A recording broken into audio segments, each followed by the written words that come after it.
want you to know I'm really honored to be here with you today. And it's good to be back in Birmingham. My wife and I lived here for 35 years, and I moved to Gulf Shores, Alabama, about 15 years ago. I had a big clinic over on the south side, and one day I got a call from the national corporation that said, "We'd like to come talk to you about buying your clinic." And I laughed and I said, "I don't think it's for sale." Then we had a few meetings, and eventually they put an offer on the table I would have been an idiot that said no to. So I sold it, and my wife and I moved to Gulf Shores, and I failed retirement for 6 months and decided that I was happiest when I worked. And so I built another clinic there, and I've been in Gulf Shores now for 15 years.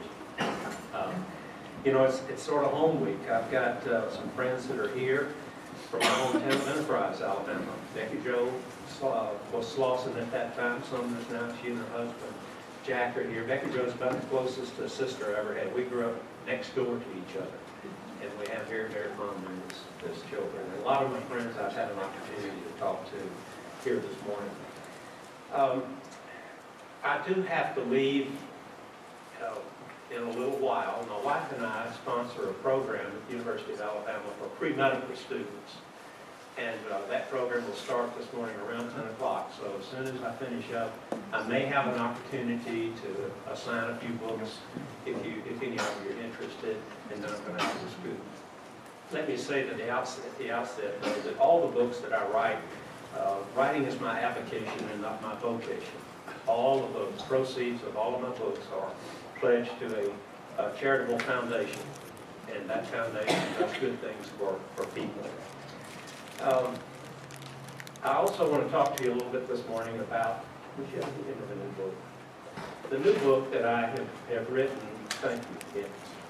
The new book that I've written is 2016, The Orwellian Connection, and America Awakens to the Big Lie of Big Brotherism.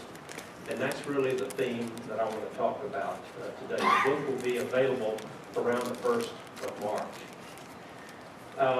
My fellow Republicans and concerned citizens, I'm here this morning to discuss a matter that I believe is of great concern and importance. America needs your help.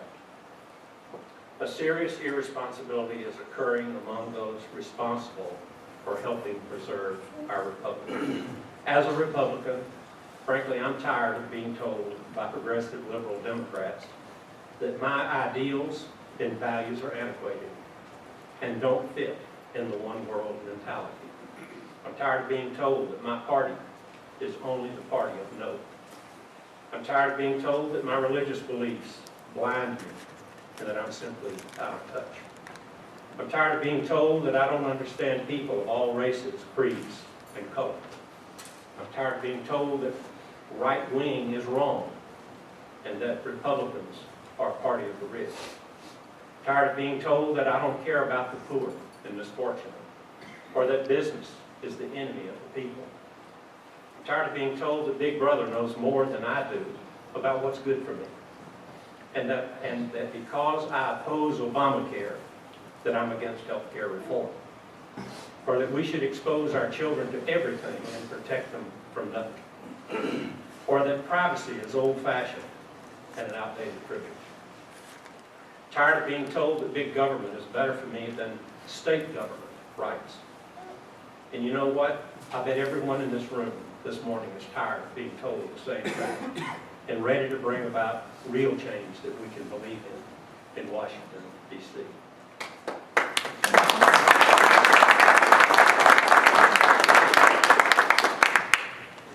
Have you ever stopped to wonder why you consider yourself a Republican? Have you ever seen a definition of a word that precisely fits 100% of all of your beliefs and values? What does a Republican want from his or her government? And what does a Republican want his or her government to do for others? Is the fact that we Republicans don't always agree on every plank in our platform a strength, or is it a weakness?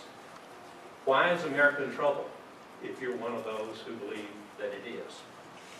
Have we fallen down as Republicans on our responsibility to define who we are and what we stand for? Have we let the other side control the narrative and define us? How can we make more Americans want to join our party? Who are our party's current allies? What is our official relationship with the Tea Party, with libertarians and independents? Who among those we believe to be our friends are wolves in sheep's clothing? Have we Republicans stopped to think how the outcome of the last two presidential elections would have been decided if libertarians voted with Republicans, or if we had been able to sway just a few independents who voted for the Democrats? Why has the Democrat Party been more successful in energizing America's youth than we have? Are Republicans too trusting? Have we been naive, believing Democrats want America to prosper, and that liberal progressives will play by the rules? What is the lesson of 9/11? Have we forgotten that our way of life is a target of a joint effort between socialists, communists, and radical Islam? What I call, in the Lords of Seduction, the Illuminati Islamic Alliance. It is time for Republicans to wise up and to call the enemy what it is, and to package our message in a way that an 8th grader can understand it, to reach out those who can help us at home and abroad. I've spent the last 30 years of my life researching this matter, and I've spent the last 5 years condensing my thoughts into 2 books, connecting the dots representing an indisputable truth. I'd like to stress, first of all, that all the proceeds of the book, as I mentioned, go to charitable foundation. The Lords of Seduction is a book that I wrote a few years back during Barack Obama's first year as president. It addresses who is behind America's demise. 2016, The Orwellian Connection, is my latest book, which will be out in March. And it discusses how a small group of elite families are creating a world described by George Orwell in his book 1984. How many of you in the room have read 1984, George Orwell? Used to be required reading. It no longer is, unfortunately. The latest book is an attempt to awaken America.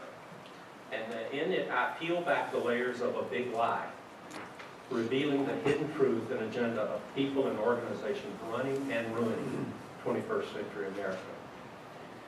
Those of you who have read 1984 know that the world was warned about what is taking place today as far back as the 1940s. For those who haven't read Orwell's book, you should know that at the peak of what journalist Tom Brokaw called America's greatest generation, a British visionary by the name of George Orwell wrote a novel about the world as he saw it 40 years down the road. Orwell described a one-world order ruled by an elite group of supremacists that he called the ruling party, also called Big Brother. In my book, I have taken what Orwell described and demonstrated it is no longer a conspiracy theory. It is a reality. In Orwell's novel, the mindset of the ruling party of Oceania was rather simple. If the people could be convinced to accept the big lie which the ruling party imposed, if all historical records could be changed to tell the same tale, then the lie passed into history and became truth. Big Brother's slogan was, who controls the past controls the future, and who controls the present controls the past. The minds of the youth were conditioned to trust in the ruling party as God, the giver of all things. Does this way of governing have a familiar ring today? What previously uninvolved segment of American society were responsible for electing Barack Obama? The answer is America's youth. So what can we in the Republican Party do about this? The answer is, first, we have to expose the big lie of Big Brotherism. We have to disseminate the truth in a way that even the uneducated can understand it. We have to rally people behind the truth. We have to pay closer attention to the youth vote. And then, above all, we have to get out the vote. In my book, I raise questions the Republican Party has to answer prior to 2014 elections and 2016 elections. The way of life the world has come to know as Americanism is under siege. A growing army of terrorists inside our borders are chipping away at the fundamental principles upon which the United States of America is founded. Who are they? Why is our way of life such a threat to them? The answers are not ones many who call themselves Americans want to hear. While some would call what I'm talking about a conspiracy theory, those who would may not know the definition of the word theory. Webster's dictionary defines theory as a speculative idea as to how something might be done. Compare this to the definition of the word fact, which the same dictionary defines as a thing that has actually happened. America is suffering from a lack of leadership on one hand and a manipulative form of dictatorship on the other. We're becoming a divided nation, misguided by people who intend to create discontent among the populace, coupled with unsustainable spending and debt. One of the problems is our 44th president, Barack Obama, is a puppet. He's a servant, being manipulated by an elite circle of big brothers to fundamentally transform, those are his words, the America built upon the greatest generation. Many people forget that candidate Obama said America is the greatest country in the world and we have to change it. The Obama experiment is designed to see how large a serving of big brotherism the American people will go for before they say no more. One way or the other, Obama's presidency will go down as a pivotal point in America's history.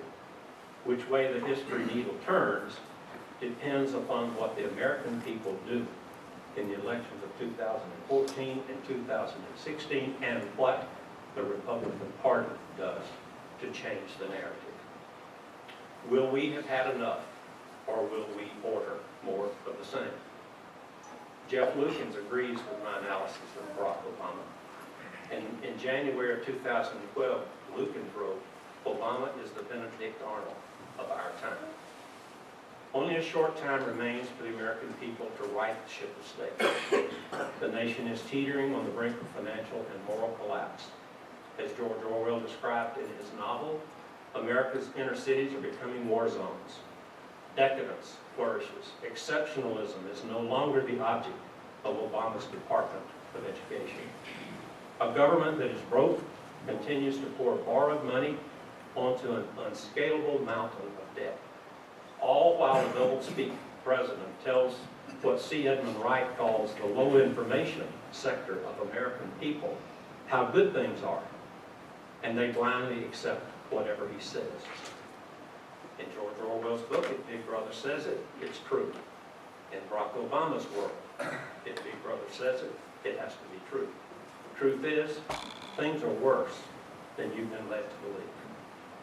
Nothing short of a grassroots revolution can reverse the anti-Americanism years of Democrat dominance in Washington. Fair-minded historians will have no choice but to record the Obama presidency as an affirmative action initiative gone bad for America, though good for America's enemies. Whether we or those who come after us ever see a united and prosperous United America depends on whether we, the people, rise up and heed the call to action. America's conservative patriots can and must let our voices be heard in the court of public opinion. We must no longer allow the political left define who we are and silence our voices by hanging pejorative labels around our necks. Take no comfort in thinking after Obama is gone, things will be better. Do not assume his handlers aren't capable of finding a way to create enough chaos so that Obama might declare martial law, thereby placing all elections on suspension. It is no coincidence that truth has literally been stood on its head. Look at the endless barrage of lies and cover-ups coming out of the Obama presidency. They make those of the Nixon administration and Watergate look like a nursery rhyme. In Orwell's novel, citizens of Oceania were conditioned to believe big lies, that truth is whatever the ruling party says it is. It took 4 decades longer than Orwell predicted. However, the world has become exactly as he described it. The Big Brother White House is arrogantly ignoring the rule of law as laid down by the United States Constitution. Individual states attempting to impose immigration laws are being sued by the federal government. Executive orders are bypassing Congress. And some of us are wondering when the Republican-controlled House of Representatives is going to take a stand and possibly initiate impeachment proceedings against this president. Yes, I know. The Democrat-controlled Senate will not take impeachment to the next step, as happened with the impeachment of Bill Clinton. However, consider this scenario. If the House-initiated impeachment proceedings occurred prior to 2014's elections, and the Republicans could take control of the Senate in 2014, it could be a different matter. Republicans must take the lead in a bottom-up campaign, a grassroots, peaceful revolution, according to the rule of law. Every grassroots organization like this one must encourage our national leaders to define a Republican so that the average American can see who we really are rather than who we've allowed the Democrats to define us. We have to take control of the narrative and to encourage our neighbors and coworkers to look into the hearts and minds of every candidate running for public office at every level and choose the most qualified person for the job, to disregard skin color, gender, and all symbolic criteria sometimes used to choose among potential candidates. It all boils down to outsmarting and outworking the other side at their own game. A football analogy, you exploit the weakness of the other team by the rules, and that is the plan that Republicans have to adopt. On election day, we have to take the lead. Take a carload of your friends and neighbors and co-workers to the polls. Ask them to vote their conscience. As an American, no hyphen needed. As an American, it is not only our constitutional right to become involved, it is our sovereign responsibility. Right out of the Gospel of Luke, unto whom much is given, much is required. So my fellow Republicans, I ask, what are we? What is a Republican? This is my definition. A Republican is a man or woman of any color, ethnicity, or creed, who defines the scope of government to one of ensuring the constitutional rights of every American, according to the uncorrupted laws of the Republic and the God in whom we undeniably trust. I have to believe that each of us here this morning is this kind of Republican and proud of it. Thank you for the opportunity to allow me to share these thoughts with you, and I'll be happy to answer any questions, and if any of you are interested, I'll be happy to sign a copy of the book. Any questions that anyone would like to pose? Yes, ma'am. Who's our candidate going to be? Don't know the answer to that. I think this, though. I think, as I said, we need to look, as Martin Luther King said, we need to look at the content of the individual's character. I could care less what color or gender that individual is. I think America needs a person of character who can turn this country around. I would love to see the reincarnation of Ronald Reagan. I don't know if that can occur.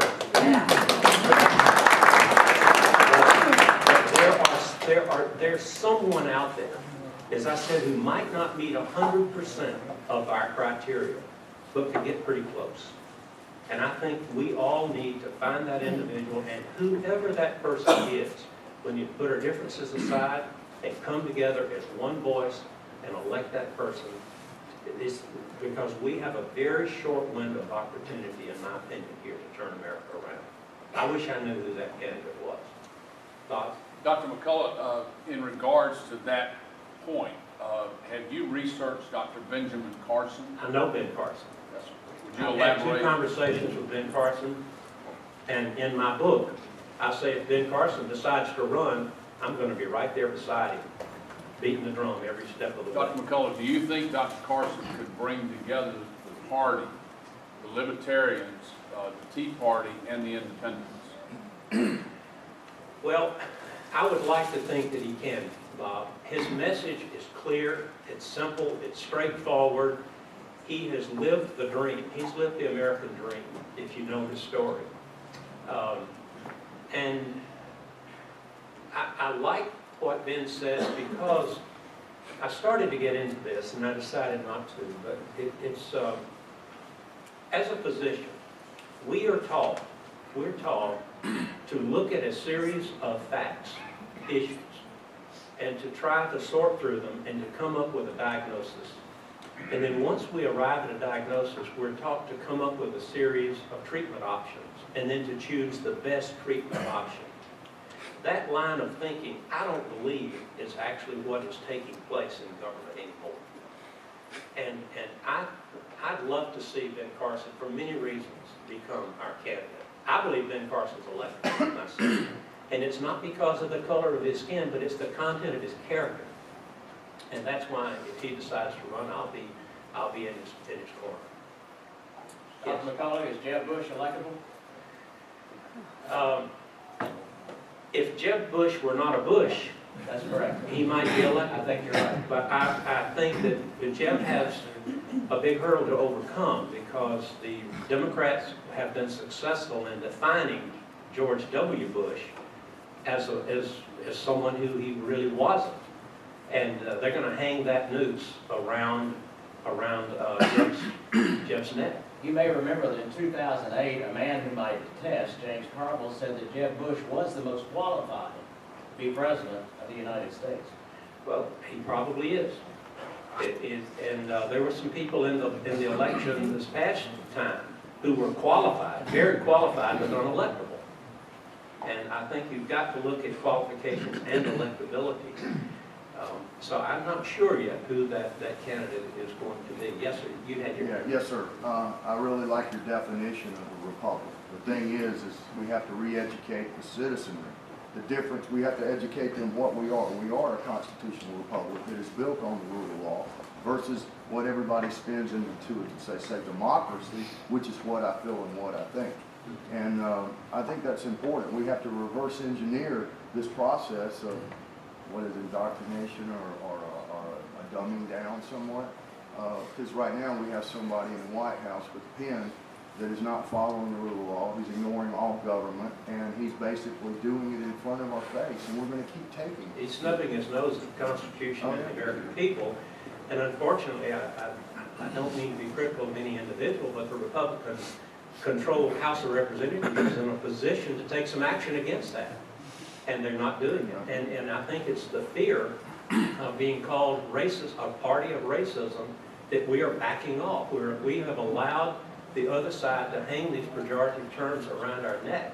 And we just have to define the narrative. We've got to get the message down to a very simple message that the 8th grader can understand, because that's the message that the other side. That's where we lost it. And listen, I think Mitt Romney would have made a wonderful president. He's certainly more qualified.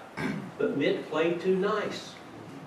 You have got to, when you're in the heat of battle and somebody else is beating you over the head with a hammer, you better pick up something and swing back. You can't just stand there and take the punching. I mean, Rocky did it. One more question, because I know he's got to go. I'll help. Yeah. Yes, sir. One of the, as I see it, one of the needs we have is to get away from the president who's from the Northeast or has Northeast connections. Now, one of those people could be the governor of Kansas, Sam Brownback. Have you researched him? No, sir, I don't know much about him. I know who he is, but I don't know much about him. I hope you will. Sam Brownback was formerly a U.S. Senator, is now in his second term as governor of Kansas, and he speaks our language. Yes, sir. One final point. Yeah, Scott.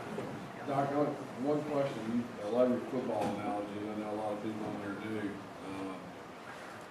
Who's going to be the Democratic nominee? Is it going to be Hillary Clinton? Yeah. It is. Unless something more revealing than we already know about Hillary comes out, Hillary will be the Democratic candidate.